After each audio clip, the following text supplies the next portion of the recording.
Avec tout ce qui se passe en Ukraine aujourd'hui, maintenant, les amis, les Occidentaux commencent à parler de l'élégance. On a des généraux de carton sur les plateaux de télévision qui nous parlent maintenant de l'élégance. La Russie n'est pas élégant, ce n'est pas élégant de faire ci, ce n'est pas élégant de faire ça. Fait quoi? Ça dit, les Ukrainiens peuvent envoyer des drones, peuvent bombarder Belgorod, c'est élégant. Netanyahu peut bombarder Gaza, c'est élégant. Il peut bombarder le Liban, c'est élégant. Mais quand les Russes frappent l'Ukraine, ce n'est pas du tout élégant. Parce que quoi? Ils disent quoi, les amis? Que les Russes frappent les cibles militaires, parfois civiles, parce que les Russes disent que les Ukrainiens gardent les armes dans les supermarchés, dans les écoles et autres. C'est à partir de là où ils tirent. Donc, du coup, ils attaquent ces endroits-là pour détruire ces armes. On a vu ce qui s'est passé à Kharkiv, les amis, avec ces hypermarchés qui avaient été bombardés par la Russie. On a vu qu'il y a eu des détonations en série. Donc, ça veut dire qu'il y avait des choses à l'intérieur que les Ukrainiens cachaient et que les Russes ont ciblé parce qu'ils ont eu des renseignements, les amis. Et ce même général qui avait dit que Poutine avait 50 millions de cancers, Poutine avait eu des soucis, ce n'est pas lui qui allait en Ukraine, ce n'est pas lui qui voyage, c'est un autre Poutine. Après, les Russes n'ont pas de missiles, les Russes sont pauvres, les Russes sont ceci, les machines à laver, c'est ça, c'est à partir de là où on enlève les puces pour fabriquer les missiles et autres. Et il n'a pas honte aujourd'hui, mais il a un visage de quelqu'un qui va très mal. Ça veut dire qu'il observe que tout ce qu'il avait dit, il pensait qu'avec tout ce mensonge-là, ça devait les aider à avancer. Mais ils ont oublié que le monde ne tourne pas autour d'eux. That is how you were supposed to apprehend this thing long ago. Le monde ne tourne pas autour de vous. Vous êtes général français, c'est votre problème. Il y a des généraux plus intelligents, plus aguerris que vous. C'est-à-dire qu'on a des généraux sur les plateaux de télévision à longueur de journée et ils pensent, les amis, à tort, qu'ils sont les plus intelligents, ils sont les plus forts et autres. Non, la force est sur le terrain. Poutine avait dit clairement, les amis, que la guerre, ce n'est pas le cinéma, que c'est la réalité. C'est sur le terrain. Vous savez, au début, les Russes ont fait beaucoup d'erreurs. Et aujourd'hui, ils ont corrigé leurs erreurs. C'est ça qui fait mal à l'Occident aujourd'hui parce qu'ils tapent là où il faut et taper fort avec les renseignements, avec précision. C'est l'Iran qui donne. Oh, c'est la Corée du Nord qui envoie les armes. La sœur de Kim Jong-un a dit non, ce n'est pas nous, on n'a pas donné les armes à la Russie.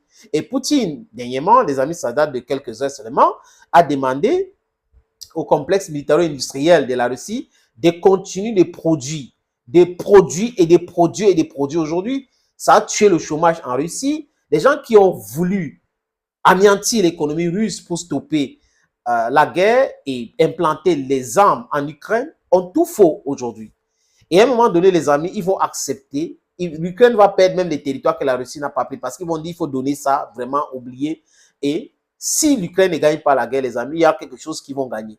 Hein? Ils ne vont plus payer la reconstruction parce que si la Russie prend les territoires là, ils ne peuvent pas construire. Donc, vous voyez que l'Ukraine est en train d'entrer dans quelque chose qui n'est pas du tout bien.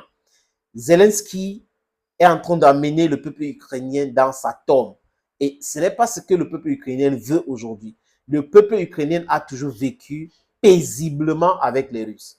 Ceux qui ont amené cette division aujourd'hui sont les Occidentaux. Victoria Nuland, Joe Biden, Barack Hussein Obama et aujourd'hui on a Emmanuel Macron, François Hollande hier, Nicolas Sarkozy qui est un criminel du point de vue africain.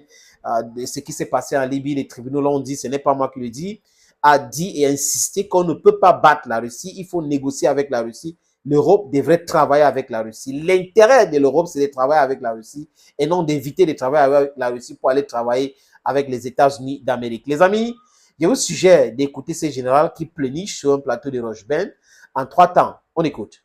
Sur l'usage des bombes planantes qui ont été utilisées. Expliquez-nous ce que ça représente exactement. Les bombes planantes sont des bombes à très haute puissance qui coûtent beaucoup moins cher que les missiles. Et qui sont plus difficiles à intercepter, semble-t-il, et voilà, qui font plus de casse. Mais fondamentalement, ce qui gêne le plus les Ukrainiens, c'est, outre l'emploi de ces munitions, dont on sait que les Russes ont un gros stock, c'est le fait qu'ils font des tirs, ils font la doublette. C'est-à-dire que 15 minutes, une demi-heure après le premier impact, ils en tirent un deuxième. ce qui a pour effet de flinguer les pompiers, les infirmiers, les personnels, les urgentistes, enfin tout ce qui est premier secours. Ça, c'est délibéré et on peut dire que c'est pas très élégant, si vous voulez. Voilà. Vous écoutez, vous avez écouté, vous voyez, vous avez vu sa mine, non? Il va très mal. Il parle malgré lui, il est obligé de dire quelque chose parce qu'il est payé pour faire cela. Et il se rend compte qu'il est tellement incohérent. Il est en train de s'arracher les cheveux. Pourquoi est-ce que les Russes ont fait cela? Nos analyses sont tombées dans l'eau, mais le monde ne tourne pas autour de vous. Les amis, je vous suggère donc d'écouter la suite. C'est une habitude qu'on a vue dans d'autres guerres, n'est-ce pas, qui est extrêmement cruelle et extrêmement brutale, où on s'attaque au secours. Oui, alors, on peut le concevoir dans un contexte de guerre entre armées. Je veux dire par là, vous bombardez une position d'artillerie, 15 minutes après, vous tirez à nouveau. Bon, ce sont des infirmiers militaires, ce sont des infirmiers quand même, mais il y a aussi les mécaniciens, les gars qui vont chercher à dégager les engins, etc. Donc, entre armées, à la limite, ça fait partie de la tactique. Le faire délibérément à l'égard des civils, ça, c'est ignoble. Mais le mot russe est devenu quasiment synonyme de ignoble maintenant, dans leur façon de faire la guerre depuis 2 ans.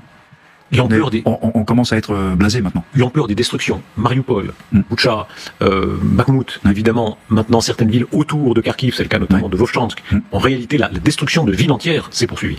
Oui, alors, la destruction de Kharkiv et celle de Vovchansk, je pense que c'est pas la même logique. Non, Vovchansk, pour l'instant, on peut parler de destruction. C'est parce qu'il voudrait s'en emparer, il voudrait continuer vers le sud. Donc Vovchansk est une résistance qu'il cherche à briser. Voilà, il se moque de lui, mais pas de l'élégance. Quand on a frappé une cible, ceux qui sont en train d'éteindre le feu, ce sont les militaires. Et quand on frappe ça encore, c'est pour tuer ces militaires. Ce n'est pas élégant et autres. Dans la guerre, il y a l'élégance. La Russie ce n'est pas élégant, ça. La France a été élégant avec l'Afrique. En Nouvelle-Calédonie, la France est élégant. Hein? Dans les territoires outre-mer, vous êtes élégant. Quand vous êtes venu détruire la Libye, il y avait l'élégance sur ça.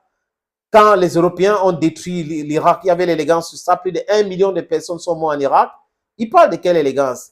Vous voyez, quelqu'un qui se moque de lui. Il se moque royalement de lui et en même temps, se moquer même de l'intelligence des vrais généraux. Parce que les vrais généraux, ce ne sont pas ces généraux de carton qui sont sur les plateaux de télévision à raconter des boubas à longueur de journée, les amis. Je vous suggère donc d'écouter la suite et la fin. Alors que Kharkiv, je pense qu'ils n'ont aucune intention d'y aller, ils se contentent de casser. Mais en faisant cela, ça force les Ukrainiens à mettre des moyens pour protéger Kharkiv. C'est une tactique que j'emploie, que j'appelle le caillou de la chaussure. Le caillou dans la chaussure. Vous prenez une posture telle que l'adversaire est obligé de se jeter contre vous à corps perdu. Il n'a pas le choix. Parlons des capacités ukrainiennes pour frapper à l'intérieur de la Russie, avant même de parler de ce que les Occidentaux vont donner comme droit ou non. Ce qui s'est passé avec ces Sukhoi d'abord, c'est-à-dire que il y a une guerre aérienne déjà qui se livre où les Ukrainiens arrivent à abattre un certain nombre de Sukhoi. Comment font-ils dans l'apparente disproportion des moyens? J'avoue, je ne sais pas. Leurs Sukhoi, d'après ce que j'ai compris, n'ont pas été upgradés, améliorés aux normes occidentales. C'est un très bon avion de base, hein, au départ, le Sukhoi. Mais l'avionique des Russes des Ukrainiens est moins récente que celle des Russes. Et donc, ils combattent avec un vrai désavantage. Maintenant, ils ont adapté certaines armes occidentales dessus qui leur permettent de tirer de plus loin. Donc, ceci compense peut-être cela. Voilà. Mais là, vous voyez les limites de ma compétence sur l'état d'armée de l'air ukrainien. Voilà pour vous, les amis. Thank you for always watching videos on this platform. Let's take the appointment for some other time on another production. Stay glued on the platform. If you have time, please subscribe. If you have time, comment responsibly. If you can share, also share. If you can like, also like humbly. Thank you again and bye-bye.